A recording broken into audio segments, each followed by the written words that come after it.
General Hagee, thank you very much for your service, sir, and for your continued service to our country in the role that you play now.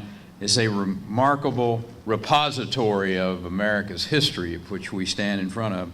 You know, when he wrote the words, "Among the men who fought on Iwo Jima, uncommon valor was a common virtue," I suspect that Admiral Nimitz was thinking of fellow Texans like First Lieutenant Jack Loomis. See, Jack was born up in Ellis County. He was educated over at Baylor, and that was before he was posthumously awarded the Medal of Honor for his bravery on those black volcanic sands. That valor was seen again and again in the Pacific Theater as our nation showed the full measure of its character, repelled tyranny with every resource at its disposal, both material resources and human resources. It's an honor to be here today with the veterans of that conflict, individuals who left family, farms, factories, colleges, to pour out their youth in the fiery chaos of battle.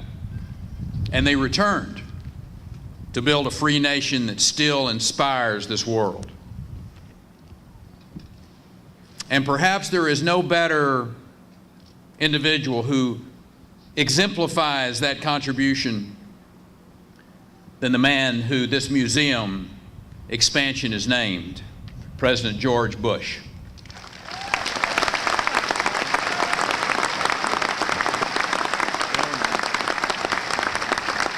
Sir, in the finest traditions of our nation, you devoted your adult life to the service of our country, from the cockpit of a TBM Avenger to the White House. You may not have been born in Texas, sir, but we are proud that you adopted our beloved state as your own.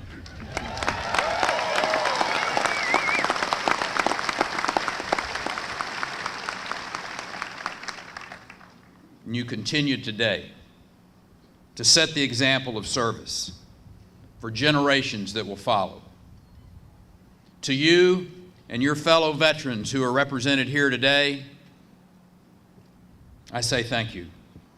Your collective example of selfless devotion inspires us yet today as we savor the freedoms that you won for us. Support our troops who again defend our way of life on two battlefronts.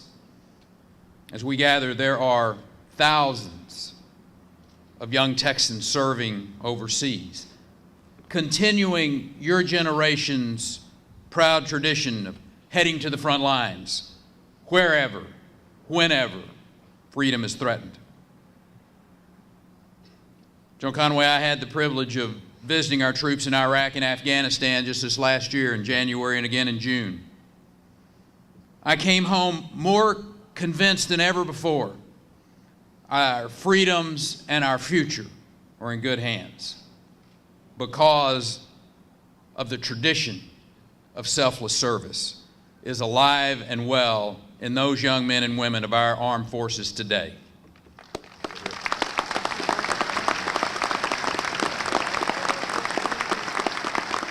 It is my hope and prayer that every Texan, make that every American, will have the opportunity to visit this museum, revel in the tales of bravery and honor, sacrifice, as we honor the memory of the unprecedented undertaking known as the War in the Pacific.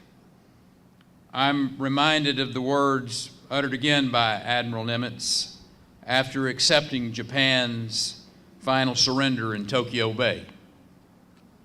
He said, "They fought together as brothers in arms.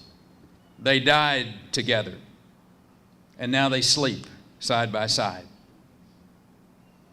To them, we have a solemn obligation, the obligation to ensure that their sacrifice will help make this a better and safer world in which to live. Thanks to our veterans, our world is better and safer. Thanks to this museum, we will never forget them or the lessons that they have taught us with their lives. God bless you, and through you, may God continue to bless the great state of Texas.